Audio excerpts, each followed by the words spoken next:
বিসমিল্লাহির রহমানির রহিম। আসসালামু আলাইকুম প্রিয় শিক্ষার্থী ভাই বোনেরা। কাপ্তাই কর্ণফুলী সরকারি কলেজের ইসলামিক স্টাডিজ বিভাগের পক্ষ থেকে তোমাদেরকে জানাই স্বাগত ও শুভেচ্ছা। আশা করি তোমরা বাসায় ভালো আছো, সুস্থ আছো, নিরাপদে আছো। ইনশাআল্লাহ ভবিষ্যতে ভালো থাকবে, সুস্থ থাকবে, এটাই প্রত্যাশা। তোমাদের সাথে আছি আমি মোহাম্মদ কাইসারুল ইসলাম, প্রভাষক, ইসলামিক স্টাডিজ বিভাগ, কাপ্তাই কর্ণফুলী সরকারি কলেজ, রাঙ্গামাটি। প্রিয় শিক্ষার্থী ভাই বোনেরা, আমার আজকের অনলাইন ক্লাসটি এসএসসি প্রথম ও দ্বিতীয় বর্ষের মানবিক বিভাগের যেসব ছাত্র ছাত্রী ইসলাম শিক্ষা নিয়েছ তাদের জন্য। আমি আজকে ক্লাস নেব ইসলাম শিক্ষা প্রথম পত্র দ্বিতীয় অধ্যায়, যার শিরোনাম হচ্ছে ইসলাম ও ব্যক্তি জীবন। প্রিয় শিক্ষার্থী ভাই বোনেরা, আমার আজকের টপিক হচ্ছে তাকওয়া। আমি আবার বলতেছি, আমার আজকের টপিক হচ্ছে তাকওয়া। প্রিয় শিক্ষার্থী ভাইরা, খুবই গুরুত্বপূর্ণ একটি টপিক। ফাইনাল পরীক্ষার কমন প্রশ্ন, তাকওয়া কি, জ্ঞানমূলক। তাকওয়া বলতে কি বুঝো প্রিয় শিক্ষার্থী ভাইরা? তাকওয়ার স্তর কয়টি? মুত্তাকি কারা? মুত্তাকির পরিচয় দাও। এই ধরনের প্রশ্ন একদম ফাইনাল পরীক্ষায় কমন প্রশ্ন। প্রিয় ফাইনাল পরীক্ষার কমন প্রশ্ন। প্রিয় শিক্ষার্থী ভাই বোনেরা, তাকওয়া শব্দটি আরবি শব্দ, ওয়াকিউন শব্দমূল থেকে নিষ্পন্ন। আমি আবারও বলতেছি, এটা আরবি শব্দ, ওয়াকিউন শব্দমূল থেকে নিষ্পন্ন। প্রিয় শিক্ষার্থী ভাইরা, আমি আবারও বলতেছি, তাকওয়া শব্দটি আরবি শব্দ, ওয়াকিউন শব্দমূল থেকে নিষ্পন্ন। এর শাব্দিক অর্থ হচ্ছে রক্ষা করা, বিরত থাকা, ভয় করা, বাঁচিয়ে রাখা। প্রিয় শিক্ষার্থী ভাই বোনেরা, ব্যবহারিক অর্থ হচ্ছে ক্ষুধাবৃত্তি, আত্মশুদ্ধি, পরহেজগারি প্রভৃতি অর্থে ব্যবহৃত হয়। মহাগ্রন্থ আল কোরআনে আল্লাহ তাআলা যেমন বলেছেন, বিসমিল্লাহির রহমানির রহিম, ওয়াকিনা আযাবান নার, হে আল্লাহ আমাদেরকে তুমি জাহান্নামের আগুন থেকে রক্ষা করো। এখানে যে রক্ষা করার অর্থে ব্যবহৃত হয়েছে। প্রিয় শিক্ষার্থী ভাই বোনেরা, সূরা আল বাকারা 201 আয়াত। প্রিয় শিক্ষার্থী ভাই বোনেরা, তাকওয়া শব্দটি, আমি আবার বলতেছি, তাকওয়া শব্দটি মূলত আত্মরক্ষা করা অর্থে ব্যবহৃত হয়। প্রিয় শিক্ষার্থী ভাইরা, শব্দটি আত্মশুদ্ধি, আত্মসংযম, সতর্ক, নিজেকে অমঙ্গল থেকে বাঁচিয়ে রাখা বা নিজেকে যে কোনো খারাপ কাজ থেকে বিরত থাকা অর্থেও ব্যবহৃত হয়। প্রিয় শিক্ষার্থী ভাই বোনেরা, আমি আবার বলতেছি যে তাকওয়া মূলত আত্মরক্ষা করা। শব্দটির মূল অর্থ হচ্ছে আত্মরক্ষা করা। শব্দটি আবার আত্মশুদ্ধি, সংযত ও সতর্ক হওয়া বা অমঙ্গল থেকে নিজেকে বাঁচিয়ে রাখা বা যে কোনো খারাপ কাজ থেকে বিরত থাকা অর্থও ব্যবহৃত হয়। সাধারণভাবে শব্দটির অর্থ হচ্ছে ক্ষুধাবৃত্তি। সাধারণভাবে শব্দটি তাকওয়া বলতে বোঝায় ক্ষুধাবৃত্তি। প্রিয় শিক্ষার্থী ভাইরা, আমরা তাকওয়া বলতে সাধারণভাবে তাকওয়া বলতে বোঝায় কি? ক্ষুধাবৃত্তি। প্রিয় শিক্ষার্থী ভাইরা, ক্ষুধাবৃত্তি হলো আল্লাহ মহান রব্বুল আলামিনের নিকট বা কাছে জবাবদিহি করার ভয়। আল্লাহ তাআলা আমাদের সৃষ্টি করছেন, তিনি আমাদের সৃষ্টিকর্তা, তিনি আমাদের পালনকর্তা, তিনি আমাদের সব কিছু দেখেন, জানেন। হাসরের দিন তিনি আমাদের যাবতীয় কাজের হিসাব নেবেন, ভালো কাজের পুরস্কার দেবেন, খারাপ কাজের শাস্তি দেবেন। এরূপ অনুভূতি হৃদয়ে ধারণ করে যাবতীয় পাপ কাজ থেকে বিরত থেকে মহান রব্বুল আলামিন প্রদত্ত বিধান অনুসারে রাসূল করিম সাল্লাল্লাহু আলাইহি ইসলামের দেখানো পথে জীবনযাপন করার নামই হচ্ছে, রাসূল করিম সাল্লাল্লাহু আলাইহি ইসলামের দেখানো পথে জীবনযাপন করাকে কী বলা হয়? তাকওয়া। প্রিয় শিক্ষার্থী ভাইরা, আমি আবার বলতেছি, তাকওয়া শব্দটি মূলত আত্মরক্ষা করা। শব্দটির মূল অর্থ হচ্ছে আত্মরক্ষা করা। শব্দটি আত্মশুদ্ধি, সংযত, সতর্ক হওয়া, নিজেকে অমঙ্গল থেকে বাঁচিয়ে রাখা বা যে কোনো খারাপ কাজ থেকে বিরত থাকা অর্থ শব্দটি ব্যবহৃত হয়। প্রিয় শিক্ষার্থী ভাই বোনেরা, সাধারণভাবে তাকওয়া বলতে বোঝায় ক্ষুধাবৃত্তি। আমি আবার বলছি, সাধারণভাবে তাকওয়া বলতে বোঝায় ক্ষুধাবৃত্তি। প্রিয় শিক্ষার্থী ভাই বোনেরা, ক্ষুধাবৃত্তি হলো মহান রব্বুল আলামিনের নিকট বা কাছে জবাবদিহির ভয়। অর্থাৎ আল্লাহ তাআলা আমাদেরকে সৃষ্টি করেছেন, তিনি আমাদের সৃষ্টিকর্তা, তিনি আমাদের পালনকর্তা, তিনি আমাদের রিজিক দাতা, তিনি আমাদের আইন প্রণেতা, অর্থাৎ তিনি আমাদের সব কিছু দেখেন, সব কিছু জানেন, এবং হাসরের দিন সব কিছুর হিসাব, এই পার্থিব জগতের যাবতীয় হিসাব নিকাশ সব কিছু তিনি নেবেন। ভালো কাজের যারা ভালো কাজ করে তারা পুরস্কৃত হবে, যারা খারাপ কাজ করেছে তারা শাস্তি যোগ্য হবে। প্রিয় শিক্ষার্থী ভাইরা, তাদেরকে শাস্তি প্রদান করা হবে। এইরূপ অনুভূতি হৃদয়ে ধারণ করে, এই অনুভূতিটা হৃদয়ে ধারণ করে মহান রব্বুল আলমিনের ভয়ে যাবতীয় পাপ কাজ থেকে বিরত থেকে মহান রব্বুল আলমিনের বিধান অনুসারে রাসূল করিম সাল্লাল্লাহু আলাইহি ওয়াসাল্লামের পথে দেখানো জীবন, রাসূল করিম সাল্লাল্লাহু আলাইহি ওয়াসাল্লামের পথে দেখানো পথে জীবনযাপন, রাসূল করিম সাল্লাল্লাহু আলাইহি ওয়াসাল্লামের দেখানো পথে জীবনযাপন করার নাম হচ্ছে তাকওয়া। আমি আবারও বলতেছি যে আল্লাহ তাআলা আমাদের যে যাবতীয় হিসাব নিবেন, যে আমাদেরকে পুরস্কৃত করবেন এবং শাস্তি দিবেন, এই যে ভালো কাজের পুরস্কার দেবেন এবং খারাপ কাজের শাস্তি দিবেন, এইরূপ অনুভূতি হৃদয়ে ধারণ করে আল্লাহ তাআলার ভয়ে যাবতীয় পাপ কাজ থেকে বিরত থেকে আল্লাহ প্রদত্ত বিধান অনুসারে রাসূল করিম সাল্লাল্লাহু আলাইহি ওয়াসাল্লামের দেখানো পথে জীবনযাপন করার নামই হচ্ছে তাকওয়া। প্রিয় শিক্ষার্থী ভাইরা, আশা করি তোমরা তাকওয়ার পরিচয় পেয়ে গেছো। প্রিয় শিক্ষার্থী ভাইরা, ইসলামী শরীয়তের পরিবেশায় তাকওয়া মহান রব্বুল আলামিনের সন্তুষ্টি ও ভালোবাসা হারানো এবং অনন্তকাল বা চিরস্থায়ী জাহান্নামের ভয়ে, জাহান্নামে পতিত হবার আশঙ্কায় মহান রব্বুল আলামিনের সন্তুষ্টি ও ভালোবাসা হারানো এবং চিরস্থায়ী জাহান্নামে নিপতিত হওয়ার আশঙ্কায় যাবতীয় পাপ কাজ বা খারাপ কাজ থেকে নিজেকে বিরত থাকার নাম হচ্ছে তাকওয়া। প্রিয় শিক্ষার্থী ভাইরা, আমি আবারও বলতেছি, মহান রব্বুল আলামিনের সন্তুষ্টি ও ভালোবাসা হারানো এবং অনন্তকাল চিরস্থায়ী জাহান্নামে নিপতিত হওয়ার আশঙ্কায় যে আল্লাহ যাবতীয় পাপ কাজ থেকে খারাপ কাজ থেকে বিরত থাকার নাম হচ্ছে পাপ কাজ বা খারাপ কাজ থেকে বিরত থাকার নাম হচ্ছে তাকওয়া। প্রিয় শিক্ষার্থী ভাই বোনেরা, আল্লামা জুরজানি রহমতুল্লাহ একটা সংজ্ঞা দিয়েছেন। তিনি বলেছেন, যেসব কাজের মাধ্যমে শাস্তি অবধারিত হয় সেই সব কাজ থেকে বিরত থেকে নিজেকে শাস্তি থেকে হেফাজত করার নাম হচ্ছে তাকওয়া। আমি আবার বলতেছি, আল্লামা জুরজানি রহমতুল্লাহ একটা সংজ্ঞা দিয়েছেন। তিনি বলেছেন যে যেসব কাজের মাধ্যমে শাস্তি অবধারিত হয় সেই সব কাজ থেকে বিরত থাকার মাধ্যমে নিজেকে হেফাজত করার নাম হচ্ছে তাকওয়া। প্রিয় শিক্ষার্থী ভাইরা, আমি আবার বলতেছি, তাকওয়া শব্দটি আসলে আরবি শব্দ, রক্ষা করা, বিরত থাকা, ভয় করা। এই তাকওয়া শব্দের ক্ষুধাভীতি, পরহেজগারি, আত্মশুদ্ধি ইত্যাদি ব্যবহৃত হয়। তাকওয়া বলতে ক্ষুধাভীতি হচ্ছে আল্লাহ তাআলার জবাবদিহি করার ভয়। আল্লাহ তাআলা আমাদের সব কিছু সৃষ্টি করেছেন, আমাদেরকে সৃষ্টি করেছেন, এই পৃথিবীর সব কিছু সৃষ্টি করেছেন, এবং তিনি আমাদের রিজিকদাতা, তিনি আমাদের সব কিছু দেখেন, জানেন, এবং কিয়ামতের দিন অর্থাৎ হাসরের দিন আমাদের এই পার্থিব জগতে যাবতীয় হিসাব নিকাশ তার কাছে দিতে হবে। যারা ভালো কাজ করবেন তারা পুরস্কৃত হবে, আর যারা খারাপ কাজ করবে তাদেরকে শাস্তি প্রদান করবে। এইরূপ অনুভূতি হৃদয় ধারণ করে মহান রব্বুল আলামিনের ভয়ে যাবতীয় পাপ কাজ থেকে বিরত থেকে মহান রব্বুল আলামিনের বিধান অনুসারে রাসূল করিম সাল্লাল্লাহু আলাইহি ওয়াসাল্লামের দেখানো পথে জীবনযাপন করার নাম হচ্ছে তাকওয়া। প্রিয় শিক্ষার্থী, তাকওয়া শব্দের পরিচয় তোমরা পেয়ে গেছো। অর্থাৎ আল্লাহ তাআলার বাইবে বলা যায় আল্লাহ তাআলার সন্তুষ্টি বা ভালোবাসা হারানো এবং চিরস্থায়ী জাহান্নামে নিপতিত হওয়ার বা চিরস্থায়ী জাহান্নামে পতিত হওয়ার, ধ্বংসের মধ্যে নিপতিত হওয়ার আশঙ্কায় যে প্রিয় শিক্ষার্থী ভাই বোনেরা, যে যাবতীয় পাপ কাজ থেকে বিরত থাকার নামই হচ্ছে তাকওয়া। প্রিয় শিক্ষার্থী ভাই বোনেরা, আমি আবার বলতেছি, আল্লামা জুরজানি রহমতুল্লাহ যে সংজ্ঞাটি দিয়েছেন, তিনি বলছেন, যেসব কাজের মাধ্যমে শাস্তি অবধারিত হয় সেসব কাজ থেকে বিরত থাকার মাধ্যমে নিজেকে শাস্তি থেকে হিফাজত করার নাম হচ্ছে তাকওয়া। প্রিয় শিক্ষার্থী ভাইরা, তাহলে আমরা তাকওয়া কী বা তাকওয়া বলতে কী বুঝি, এই প্রসঙ্গে এই সম্পর্কে আমরা আলোচনা এখানে শেষ করেছি। এখন আমরা আলোচনা করব তাকওয়ার স্তর। প্রিয় শিক্ষার্থী ভাইরা, তাকওয়ার স্তর বা তাকওয়া অর্জনের উপায়। আল্লাহ তাআলার সন্তুষ্টি এবং আত্মশুদ্ধি লাভ করার মাধ্যম হচ্ছে তাকওয়া হচ্ছে, প্রিয় শিক্ষার্থী, আল্লাহ তাআলার সন্তুষ্টি এবং আত্মশুদ্ধি লাভ করার একটা বিন্যস্ত পথ পরিক্রমা। আমি আবারও বলতেছি, তাকওয়া হচ্ছে মহান রব্বুল আলামিনের সন্তুষ্টি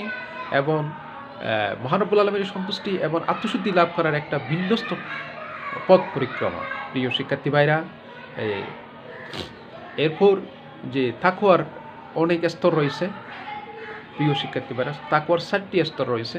এই স্তরগুলো পর্যায়ক্রমে তাকওয়ার স্তরগুলো অতিক্রম করার মাধ্যমে মুত্তাকি মুত্তাকি কি হয়, হওয়া যায়, মুত্তাকি হওয়া যায়। অর্থাৎ এই পর্যায়ক্রমে তাকওয়ার সবগুলো স্তর অতিক্রম করার মাধ্যমে মুত্তাকি হওয়া যায়। প্রিয় শিক্ষার্থী ভাইরা, তাকওয়ার 4টি স্তর। ইমাম বিশ্ববিখ্যাত দার্শনিক ইমাম গাজ্জালী রাহিমাহুল্লাহ তাআলা তাকওয়ার 4টি স্তর বর্ণনা করছেন। আমি আবারও বলতেছি, বিশ্ববিখ্যাত দার্শনিক ইমাম গাজ্জালী রাহিমাহুল্লাহ তাআলা তাকওয়ার 4টি স্তর বর্ণনা করছেন। প্রথম স্তর হচ্ছে হারাম বর্জন, অর্থাৎ এই পর্যায়ে ব্যক্তি ইসলামী শরীয়তে নিষিদ্ধ কথা, কাজ, বিষয়বস্তু থেকে নিজেকে বাঁচিয়ে রাখবে, নিজেকে রক্ষা করবে। ইসলামী শরীয়তে নিষিদ্ধ হারাম কথা, কাজ ও বিষয় ও বস্তু থেকে কি রক্ষা করবে। যেমন মদ পান, যে ঘুষ খাওয়া, তারপরে অশালীন কথা বলা, তারপরে ব্যভিচারে লিপ্ত হওয়া। প্রিয় শিক্ষার্থী ভাইরা, এই পর্যায়ে তাকওয়া অনুশীলনকারী ব্যক্তি এই তাকওয়ার এই স্তর অনুশীলনকারী ব্যক্তিকে বলা হয় মুমিনিন। অর্থাৎ তাকওয়ার এই স্তরের অনুসারে যারা শুধু হারাম কাজ থেকে নিজেকে রক্ষা করে তাদেরকে বলা হয় মুমিনিন। অর্থাৎ তাকওয়ার এই স্তরের অনুশীলনকারী ব্যক্তির নাম হচ্ছে মুমিনিন। প্রিয় শিক্ষার্থী ভাইরা, দ্বিতীয় স্তর হচ্ছে সন্দেহযুক্ত হালাল বর্জন। অর্থাৎ তাকওয়ার দ্বিতীয় স্তর হলো যে এমন হালাল কথা, কাজ, বিষয়বস্তু বর্জনের স্তর যার হালাল হওয়া সম্পর্কে কি রয়েছে, সন্দেহ রয়েছে, যথেষ্ট সন্দেহ রয়েছে। প্রিয় শিক্ষার্থী ভাইরা, যেমন কাঁকড়া, চিংড়ি, এইগুলো। প্রিয় শিক্ষার্থী ভাই বোনেরা, যে সন্দেহযুক্ত হালাল বর্জন না করলে সন্দেহাতীতভাবে প্রমাণিত হারাম থেকে মুক্ত থাকা যায় না। আমি আবারও বলতেছি, সন্দেহযুক্ত হালাল বর্জন না করলে সন্দেহাতীতভাবে প্রমাণিত হারাম থেকে মুক্ত থাকা যায় না। প্রিয় শিক্ষার্থী ভাইরা, প্রিয় শিক্ষার্থী ভাই বোনেরা, বরং এতে হারামে নিপতিত হওয়ার আশঙ্কা রয়েছে। যেমন আল্লাহ রাসূল বলছেন, দা মা ইউরবিকা ওয়ালা দা প্রিয় শিক্ষার্থী ভাইরা, দা মা ইউরবিকা ইলা মা লা ইউরবিকা। অর্থাৎ রাসূল ইসলামের হাদিস, যা সন্দেহযুক্ত তা তোমরা ছেড়ে দাও, তা তোমরা ত্যাগ করো, প্রত্যাখ্যান করো, আর যাহা সন্দেহ মুক্ত তা তোমরা গ্রহণ করো। রাসূল করিম সাল্লাল্লাহু আলাইহি ওয়াসাল্লাম হাদিস। প্রিয় শিক্ষার্থী ভাইরা, প্রথম স্তর হচ্ছে হারাম বর্জন, দ্বিতীয় স্তর হচ্ছে সন্দেহযুক্ত, অর্থাৎ যে হালালের ব্যাপারে আমাদের একটু সন্দেহ রয়েছে সেই ধরনের হালালকে অ্যাভয়েড করতে হবে, বর্জনের স্তর। এই স্তরের তাকওয়ার অনুশীলনকারী ব্যক্তিদেরকে বলা হয় কি, সুলাহা। এই স্তরে তাকওয়ার যারা অনুশীলনকারী তাদেরকে বলা হয় সুলাহা। প্রিয় শিক্ষার্থী ভাই বোনেরা, এরপর তৃতীয় স্তর হচ্ছে সন্দেহমুক্ত হালাল বর্জন। অর্থাৎ যে কথা কাজ বিষয়বস্তু হালাল হওয়া সম্পর্কে কোনো সন্দেহ নাই, অর্থাৎ হালাল হওয়া ব্যাপারে সম্পূর্ণ সন্দেহমুক্ত, অর্থাৎ কোনো সন্দেহ নাই, তবে জীবনের অপরিহার্য নয় বলে কী করা হচ্ছে, বর্জনের কথা বলা হয়েছে। যেমন দামি খাবার খাওয়া, সুস্বাদু খাবার খাওয়া, সবসময় দামি পোশাক পরা। এই স্তরে যারা তাকওয়ার অনুশীলনকারী তাদেরকে বলা হয় যে আতকিয়া। প্রিয় শিক্ষার্থী ভাই বোনেরা, তোমাদের একদম কমন প্রশ্ন, তাকওয়ার স্তরসমূহ বর্ণনা করো। তাকওয়ার কয়টি স্তর আছে? এই 4টি স্তর। একটা হচ্ছে প্রথম স্তর হারাম বর্জন, সন্দেহযুক্ত হালাল বর্জন, সন্দেহমুক্ত হারাম, অর্থাৎ যে হালালের ব্যাপারে কোনো সন্দেহ নাই কিন্তু জীবনের জন্য অপরিহার্য নয় বলে বর্জনের কথা বলা হয়েছে। যেমন যে সুস্বাদু খাবার, দামি পোশাক পরা সবসময়, এই ধরনের কাজ থেকে কাজকে বর্জন করার কথা বলা হয়েছে। প্রিয় শিক্ষার্থী ভাইরা, এই স্তরের অনুশীলনকারী ব্যক্তিদেরকে বলা হয় কি, আতকিয়া। চতুর্থ স্তর অর্থাৎ চূড়ান্ত স্তর বা তাকওয়ার চূড়ান্ত স্তর, এই পর্যায়ে ব্যক্তি, প্রিয় শিক্ষার্থী বলা, যে হালাল কথা, কাজ, বিষয়বস্তু ও হালাল হওয়ার ব্যাপারে কোনো কি নাই, কোনো সন্দেহ নাই, অর্থাৎ এমন হালাল কথা কাজ যা সম্পূর্ণ সন্দেহমুক্ত। এমন হালাল কথা কাজ, এটার অর্থ যেমন সন্দেহমুক্ত কিন্তু এবাদতে অসহযোগী। অর্থাৎ চতুর্থ স্তর হচ্ছে এবাদতে অসহযোগী হালাল বর্জন। এবাদতে অসহযোগী হালাল বর্জন। প্রিয় শিক্ষার্থীরা, আমি আবারও বলতেছি, চতুর্থ স্তর হচ্ছে এবাদতে অসহযোগী হালাল বর্জন, অর্থাৎ যে হালাল ব্যাপারে কোনো সন্দেহ নাই, সন্দেহমুক্ত, কিন্তু এগুলো এবাদতে কী করে না, উৎসাহ সৃষ্টি করে না, এবাদতে সহায়তা করে না। যেমন ব্যাংকের চাকরির চেয়ে ইমামতির চাকরির চেয়ে ব্যাংকের চাকরি করা, ইমামতির চাকরি, মসজিদের ইমামতির চাকরি ছেড়ে ব্যাংকের চাকরি করা, অনুরূপভাবে বইয়ের দোকানের চাকরি ছেড়ে ডিজেল লাইনের কাজ করা। প্রিয় শিক্ষার্থী ভাইরা, অর্থাৎ যে যেসব এবাদতে কি সহায়ক নয় বা এবাদতে কী করে না, উৎসাহ সৃষ্টি করে না, এই ধরনের হালাল কাজ তো, যে এই ধরনের হালাল কাজকেও কী করতে হবে, বর্জন করার কথা বলা হয়েছে। আর যারা এই ধরনের হালাল কাজ বর্জন করেন তাদেরকে বলা হয় তাদেরকে বলা হয় সিদ্দিকিন। প্রিয় শিক্ষার্থী ভাইরা, তাহলে আমরা 4টি স্তর পেয়েছি। হারাম, তাদেরকে বলা হয় মুমিনিন, এবং আরেকটা হচ্ছে সন্দেহযুক্ত হালাল বর্জন, তাদেরকে বলা হয় সুলাহা। আরেকটা হচ্ছে সন্দেহ মুক্ত হালাল বর্জন, তাদেরকে বলা হয় আত্মীয়া। আরেক প্রকার হচ্ছে এবাদতে অসহযোগী হালাল বর্জন, অর্থাৎ এবাদতকে যেসব হালাল কী করে না, এবাদত সহায়তা করে না, হালাল কাজ কিন্তু কাজটা হালাল বাট এবাদতে সহায়তা করে না, এই ধরনের কাজকে অ্যাভয়েড করতে হবে। আর প্রিয় শিক্ষার্থী, এই ধরনের কাজ যারা, যে সমস্ত হালাল, এই সমস্ত হালাল কাজ যারা অ্যাভয়েড করেন, যা এবাদতে কী করে না, সহায়তা করে না, এবাদতে উচ্ছ্বাস সৃষ্টি করে না, অর্থাৎ যে সমস্ত হালাল কাজ ইবাদতে কী করে না, সহায়তা করে না, ইবাদতে কী করে না, উচ্ছ্বাস সৃষ্টি করে না, তাদের এই সমস্ত কাজ যারা অ্যাভয়েড করেন তাদেরকে বলা হয় সিদ্দিকিন। প্রিয় শিক্ষার্থী ভাইরা, এখন আমরা আলোচনা করব, তাহলে আমরা 2টা বিষয় শেষ করছি, একটা হচ্ছে তাকওয়ার পরিচয় আর একটা হচ্ছে তাকওয়ার স্তর। এখন আমরা আলোচনা করব মুত্তাকির পরিচয়। একদম কমন প্রশ্ন ফাইনাল পরীক্ষার, যে মুত্তাকি কারা, মুত্তাকির পরিচয় দাও, মুত্তাকির বৈশিষ্ট্য আলোচনা করো, এই ধরনের একদম কমন প্রশ্ন। প্রিয় শিক্ষার্থী ভাইরা, অর্থাৎ যিনি তাকওয়ার গুণে গুণান্বিত তিনি হচ্ছে মুত্তাকি। সংক্ষেপে, যিনি তাকওয়ার গুণে গুণান্বিত তিনি হচ্ছেন মুত্তাকি, অর্থাৎ যার মধ্যে তাকওয়া বিদ্যমান, বিরাজমান, সে হচ্ছে কি মুমিন হওয়ার জন্য অবশ্যই তাকওয়া থাকতে হবে, তার কাছে তাকওয়া থাকতে হবে। প্রিয় শিক্ষার্থী, সেই যাবতীয় খারাপ কাজ থেকে নিজেকে রক্ষা করবে এবং আল্লাহ রাসূলের আনুগত্য করবে, যাবতীয় পাপ কাজ থেকে নিজেকে বিরত রাখবে, আল্লাহ রাসূলের আনুগত্য করবে, সেই বিশ্বাস করবে যে আল্লাহ তাআলা সব কিছু দেখতেছেন এবং সব কিছু জানেন, এবং তিনি আমার সৃষ্টিকর্তা, তিনি আমার পালনকর্তা, এবং তার কাছে হিসাব দিতেই হবে। প্রিয় শিক্ষার্থী ভাই বোনেরা, যে এইটা এরাই হচ্ছে মুত্তাকিদের পরিচয় সম্পর্কে, অর্থাৎ যারা এই ধরনের, এরাই হচ্ছে কি মুত্তাকি। প্রিয় শিক্ষার্থী ভাই বোনেরা, যে দেখেন, এবং জবাবদিহি করতে হবে। কোরআন মাজিদে আল্লাহ তাআলা তাদের পরিচয় সম্পর্কে বলেছেন, বিসমিল্লাহির রহমানির রহিম, আল্লাযিনা ইউমিনুনা বিল গায়ব ওয়া ইকিমুনাস সালাতা ওয়া মিম্মা রাযাকনাহুম ইউনফিকুন ওয়াল্লাযিনা ইউমিনুনা বিমা উনজিলা ইলাইকা ওয়া মা উনজিলা মিন ক্বাবলিক ওয়া বিল আখিরাতি হুম ইউকিনুন। তাহলে আমরা, যিনি তাকওয়ার গুণে গুণান্বিত তিনি হচ্ছে মুত্তাকি, অর্থাৎ তাদের পরিচয় বা তাদের বৈশিষ্ট্য হচ্ছে আল্লাযিনা ইউমিনুনা, যারা অদৃশ্যে বিশ্বাস করে, আল্লাহ তাআলাকে না দেখে বিশ্বাস করে, ইউমিনুনা বিল গায়ব ওয়া ইকিমুনাস সালাত, এবং নামাজ কায়েম করে,